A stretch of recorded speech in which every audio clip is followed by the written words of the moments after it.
Browns rookie running back from last year, Quinshon Judkins, talking about Todd Monken on the Downs to Business podcast. Couple different coaches over the past couple years. Have you heard from your new head coach, Todd Monken, yet? Bro, I have. And, bro, honestly, like, it's not what I thought it would have been.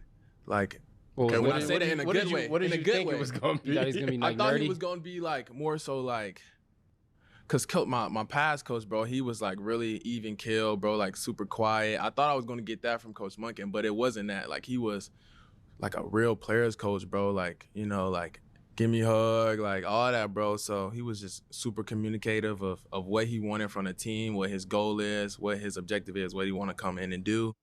And, you know, he knows exactly what he wants, and he has a vision. And I think that's what's important as a head coach, and especially being vocal about it, too. I think that's what matters. G-Bush, there are some people that are viewing that as a shot at Kevin Stefanski. The thing to me that is the best sign is that one of the players, a really good young player, feels that Todd Monken has a vision. That's more important than any. He knows what he wants. That's step one to getting what you want.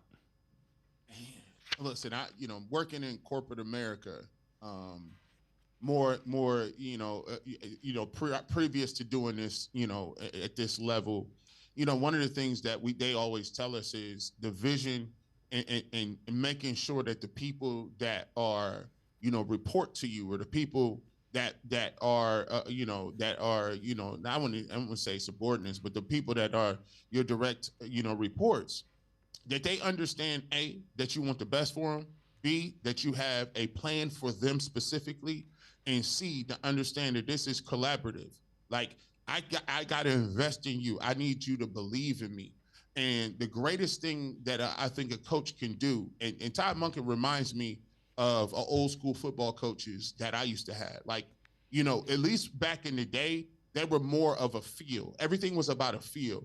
And, they may have cursed you out a bunch of times. They may have, they was your harshest critic, but you knew how they felt about you. You knew where they were at. You always knew where you were. If you were in a doghouse, you knew it. Your team knew it. It wasn't like, yeah, I see you, I'm cool with you, or didn't say much, and then I'm always guessing, well, what's my role this week? Nah, I want to know what my role is so I can visualize it, so I can see it. And the one problem that I wouldn't even say a problem, it's all about the way you go about it. And there's some people who have their strong suits are communication, and their strong suit is getting people to understand where they are and to be a really good motivator. And I think sometimes when you keep everything close to the vest, sometimes players can be in the dark. And when you're in the dark, it's a tough place to motivate yourself, because you don't know, hey, at the end of the day, I want everybody in the locker room to know we all pull in the rope in one direction.